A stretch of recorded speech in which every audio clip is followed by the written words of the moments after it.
Shalom Pak Esra, dalam pengakuan iman rasuli kita percaya adanya kebangkitan tubuh. Di kota besar pada zaman modern ini, banyak orang Kristen yang meninggal dan jenazahnya dikremasi, lalu abunya dibuang ke laut.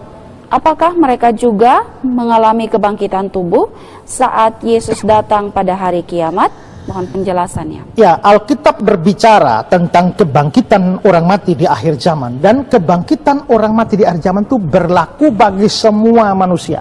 Ya, dalam Kisah pasal 24 ayat 15, aku menaruh pengharapan kepada Allah sama seperti mereka juga, bahwa akan ada kebangkitan semua orang mati, baik orang-orang benar maupun orang-orang tidak benar.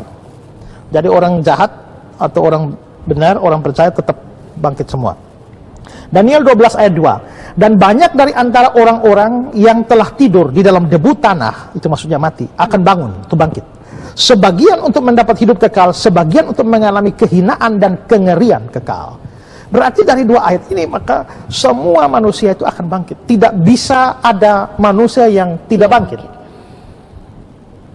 Kalau kita membaca dalam Injil Yohanes, dia bilang bahwa orang-orang dalam kubur itu akan mendengar suaranya. Itu untuk ya kondisi normal kan, mati ya dikubur. Nah, tapi itu bukan berarti bahwa yang tidak dikubur tidak bangun. Nah, sekarang orang kremasi itu kan ya dibakar. Nah, banyak orang bilang tidak setuju dengan kremasi karena nanti Tuhan kesulitan ya di dalam membangkitkan tubuh orang itu. Apa sih yang sukar bagi Tuhan? Tidak ada yang mustahil bagi dia. Ya, jadi mau dikremasi atau pakai ini dikubur pun orang-orang zaman Gajah Mada dulu, sekarang mana? Ya, kuburan saya kita tidak tahu di mana lagi, dan tulang-tulangnya juga mungkin sudah hancur semua. Ya, apakah Tuhan kesulitan di dalam membangkitkan mereka? Hayam Wuruk dan jenis-jenis seperti zaman-zaman Plato, Sokrates. Saya pikir ya, kremasi itu masih mudah, masih gampang loh. Tapi coba, Ibu Sonya tenggelam di laut, contoh, ya, lalu dimakan ikan. Tapi ikan yang makan Ibu Sonya bukan satu saja, ya, dimakan oleh 7 ekor ikan.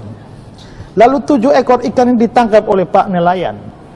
Lalu Pak Nelayan itu membawa ke pasar ikan, lalu sudah dipotong-potong ikan itu bagi 1 ekor bagi 14, lalu dijual di pasar, lalu dimakan oleh 100 orang setelah dibeli. Lalu dari orang-orang yang 100 orang yang makan itu ada yang dimakan buaya. Ya. Nah, sekarang bagaimanakah Tuhan menemukan tubuhnya Ibu Sonya kembali? Bagi pikiran kita memang susah, tapi apa sih sulitnya bagi Tuhan? Ya. Susah karena kita pikir ini kalau sudah dimakan binatang, dia sudah menjadi darah dan dagingnya binatang. Ini bagaimana ini? Ini masih bagus lagi dimakan binatang. Orang kena bom. Bom atom zaman Hiroshima Nagasaki meledak di sini 50 km dari jarak itu orang badan meleleh. Ya, itu 50 km. Tapi bom atom Hiroshima Nagasaki itu tidak lawan itu sekarang senjata nuklir sekarang itu. Tak usahlah kita bicara ini bom-bom yang biasa ini kena kayak bom Bali saja. Ada yang kena bom langsung hilang. Bekas pun tidak ada. Nah, coba pikir bagaimana Tuhan menemukan tubuhnya di akhir zaman. Ya, sukar bagi kita memang karena kita memang tidak maha kuasa, tapi bagi Tuhan yang maha kuasa tidak sukar. Jadi menurut saya mau dikubur boleh, dikremasi ya boleh, nggak ada masalah itu, ya. Walaupun memang kali lalu kayak Pak Pendeta siapa itu, Bigman Sirait yang mati lalu minta dikremasi lalu menjadi pro kontra dan sebagainya. Saya ditanya, bagi saya nggak ada masalah, mau kremasi juga tidak ada problem itu. Ya.